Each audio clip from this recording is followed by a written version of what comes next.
Halo guys, balik lagi sama Abang Frank. Gimana kabar teman-teman semuanya? Baik-baik aja ya kan? Nah, di video kali ini kita bakalan ngelanjutin lagi pembahasan alur cerita Donggua Shaolin 2 episode 160 ya guys ya. Seperti biasa buat teman-teman yang baru gabung, Abang Frank saranin nonton dulu pembahasan alur cerita episode sebelumnya ya guys ya. Untuk linknya udah ada di kolom deskripsi. Oke lah, nggak usah kebanyakan drama lagi di awal video. Langsung aja simetriskan posisi reban kalian. Inilah waktunya kita baku hantam.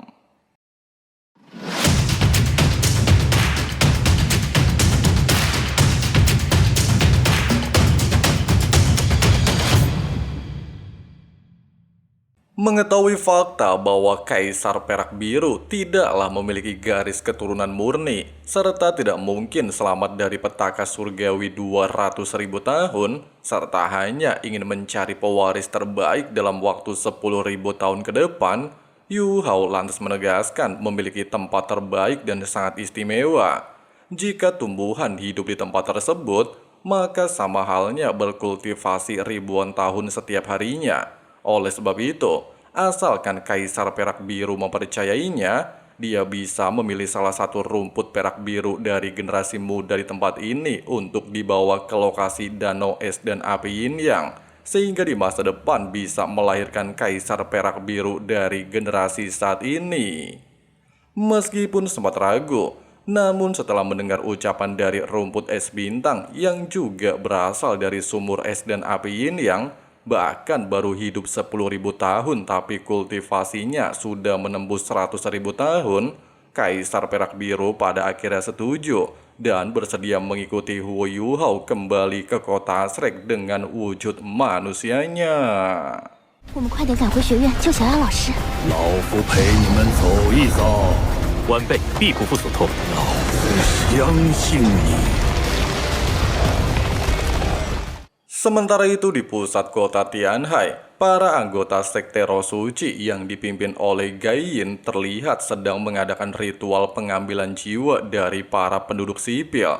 Bahkan terlihat para penduduk tidaklah memberikan penolakan, seolah-olah secara sukarela menjadi tumbal.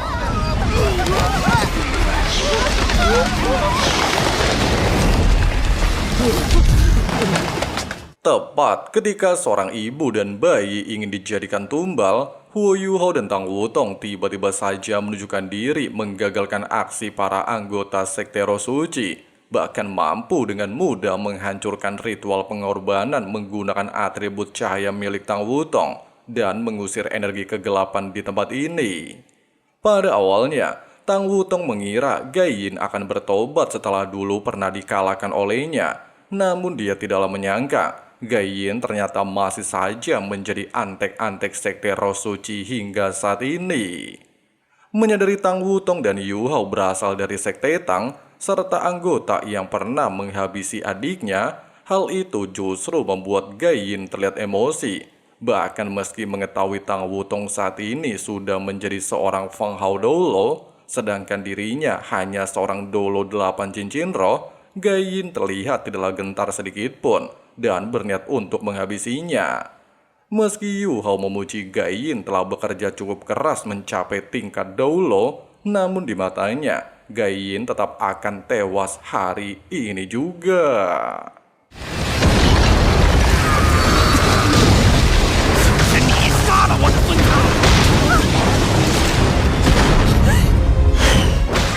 Meskipun diserang oleh seluruh anggota Gai Yin, namun dengan perbedaan kekuatan cukup jauh, Tang Wutong tidak mampu dengan mudah menghindari serangan dan justru melancarkan serangan mematikan. Sementara Huo Yuhao justru hanya bertugas sebagai pelindungnya.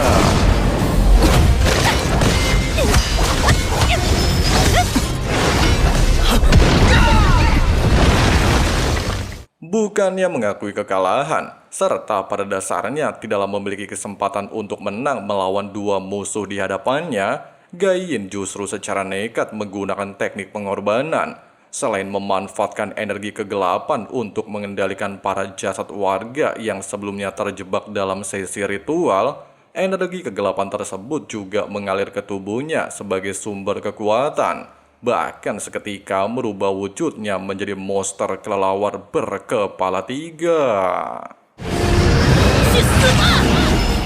Tidak gentar menghadapi serangan pasukan mayat hidup yang dikendalikan Gaiyin, Huo Yuhao terlihat dengan mudah menghancurkan seluruh mayat hidup hanya dengan teknik domain ace-nya. Sedangkan Tang Wutong juga berhasil menghabisi Gaiyin dengan tombak naga emasnya.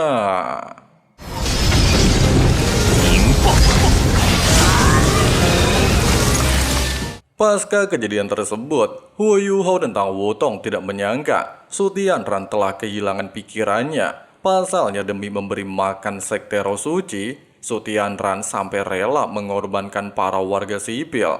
Dengan kata lain, semua ucapan Hei Caito selama ini adalah kenyataan.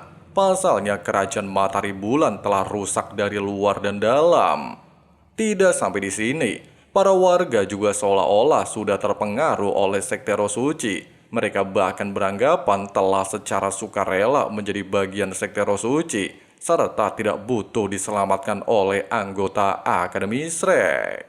Di sisi lain, para tetua Pavilion Dewa Laut terlihat mengadakan rapat mengenai pasukan kerajaan Matahari Bulan yang saat ini tiba-tiba mengepung kota Shrek. Sehingga tidak ingin mengambil resiko, Elder Swan lantas memerintahkan seluruh anggota untuk bersiap melakukan peperangan. Tidak hanya mengandalkan pasukan pertahanan kota Shrek, tetapi juga mengerahkan seluruh Master Roh dari Akademi Shrek untuk menjaga kota Shrek dari serangan yang bisa kapan saja terjadi. 大事了，这是怎么了？不知道啊。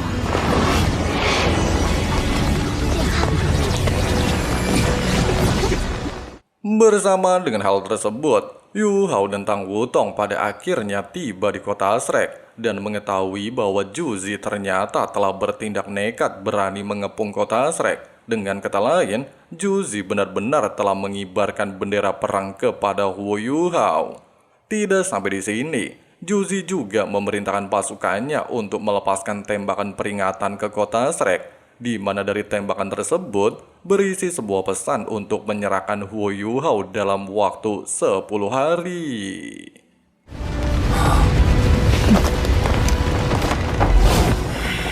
Di saat Elder Swan terkejut Yuhao kembali ke kota Shrek, serta Yuhao sendiri kebingungan kenapa pasukan kerajaan Matahari Bulan muncul di kota Shrek, Putri Weina tiba-tiba menunjukkan diri dan menegaskan kalau kerajaan Tianhun telah sepenuhnya hancur dan jatuh ke tangan kerajaan Matahari Bulan. 具体情况我们海神阁再说。 Singkatnya, setelah Yu Hao menjelaskan misi yang sebelumnya telah dia lakukan untuk membombardir kerajaan Matahari Bulan, para tetua akhirnya menyadari apa alasan Su Tianran mengirim pasukan menuju kota Shrek. Hanya saja, Yu Hao masihlah geram pasukan dari ketiga kerajaan mampu dipukul mundur dalam waktu singkat. Terlebih lagi, dia tidak menyangka Su Tianran akan bertindak sangat cepat setelah sebelumnya hampir mengalami kematian oleh serangan alat rohnya. Meskipun situasi saat ini sangat mendesak, namun Yu Hao meminta para tetua untuk tidak bertindak gegabah. Menurut analisanya, musuh tidak akan benar-benar berani menyerang kota Shrek secara langsung. Dia juga sangat mengenal permaisuri Dewi Perang Juzi yang dulunya merupakan kakak seniornya ketika menjalani pertukaran pelajar, di mana Juzi adalah jenius strategi militer, sehingga dia tidak mungkin mengorbankan banyak nyawa hanya untuk menyerang kota Shrek.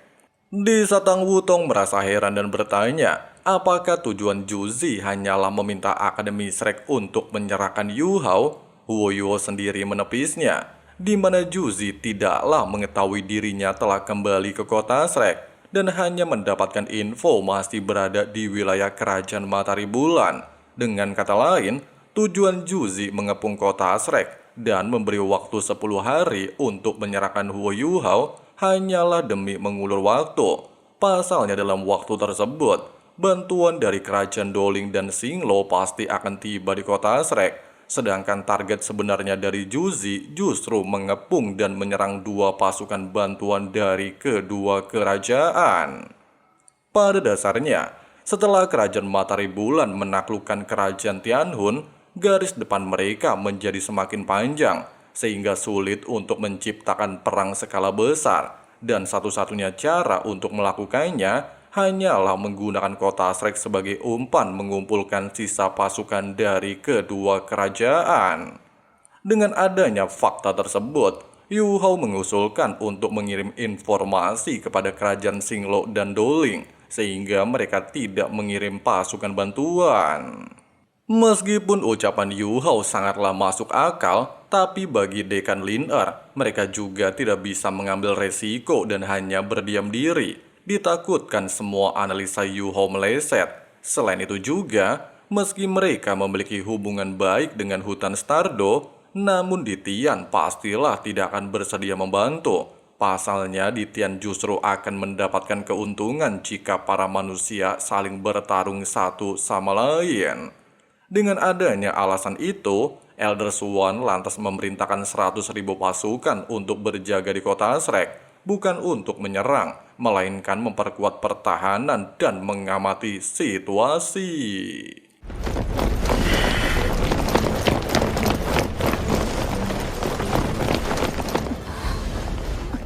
Beberapa saat kemudian, Huo Yuhao membawa Kaisar Perak Biru untuk menemui Tangya dan menjelaskan situasi yang dialami Tangya. Itulah alasannya meminta bantuan kepadanya. Terlebih lagi, Bei alias kekasih Tangya juga telah bersumpah tidak akan pernah membunuh binatang roh tanpa alasan. Di sisi lain, Zhong Liwu terlihat mendatangi Juzi dan bertanya kapan mereka akan mulai menyerang kota Shrek. Desa Juzi menegaskan telah memberikan waktu 10 hari. Zhong Liwu sendiri terlihat heran apakah Juzi benar-benar ingin menepati janjinya kepada Yu Hao. Terlebih lagi dengan kekuatan pasukan mereka saat ini, mereka bisa dengan mudah melenyapkan kota Shrek. Perkataan barusan justru disambut oleh pertanyaan dari Juzi. Jika mereka menyerang, berapa banyak kerugian yang akan mereka dapatkan? Zhong Liwu menegaskan, kota Shrek setidaknya hanya memiliki 100.000 pasukan, sedangkan mereka memiliki 800.000 pasukan. Ditambah lagi dengan 8 legiun elit, maka pastilah bisa menghancurkan kota Shrek dengan sangat mudah.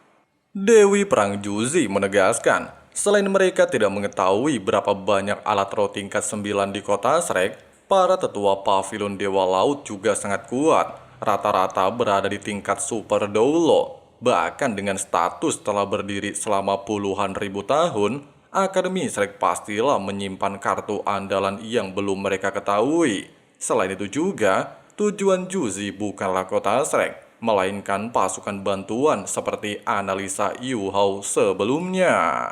Sementara itu, di saat Yu Hao sedang membaca rencana Juzi, Tang Wutong lantas mengingatkan Master Mu'en mewariskan semua ilmunya kepada mereka demi berharap mereka menjadi pilar utama akademi. Oleh sebab itu, Tang Wutong meminta Yu Hao untuk tidak mengecewakan harapan guru mereka. Tidak hanya itu, dikarenakan Yu Hao adalah satu-satunya prajurit ekstrim yang dilatih oleh akademi, Tang Wutong sangat yakin Yu Hao pasti mampu merubah situasi medan perang secara menyeluruh. Menyadari ucapan Tang Wutong adalah kebenaran, Huo Yu Hao lantas memintanya kembali ke Sekte Tang, serta mengirim surat kepada kerajaan Doling yang telah dia siapkan, sehingga kerajaan Doling bisa mempertahankan pasukan tanpa mengirim bantuan, serta meminta Bei menuju kerajaan Xinglo dan melakukan hal yang sama. Sedangkan dirinya akan membantu pengobatan Tangya terlebih dahulu, kemudian mencoba menciptakan inti jiwa kedua demi menerobos level 90. Pasalnya hanya dengan kekuatan yang cukup, dia barulah bisa menghentikan kerajaan Matahari Bulan. 压日月帝国的力量。 Nah guys, begitulah pembahasan alur cerita Donghua Shaolin 2 episode 160-nya. Waduh. Juzi akhirnya mengepung kota Shrek ya guys ya. Dan di momen inilah Yu Hao nantinya bakalan menerobos level 90 serta menciptakan inti jiwa keduanya. Dan nantinya bakalan menantang 10 jenderal kerajaan Matahari Bulan termasuk menghadapi Zhong Liwu.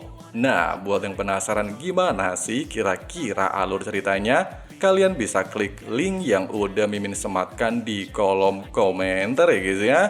Oke lah guys, makasih banyak banget buat teman-teman yang udah nonton videonya sampai habis.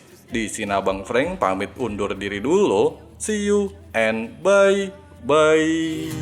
And tell me what's wrong and why you never said you felt that way. And guess you're trying to stay strong and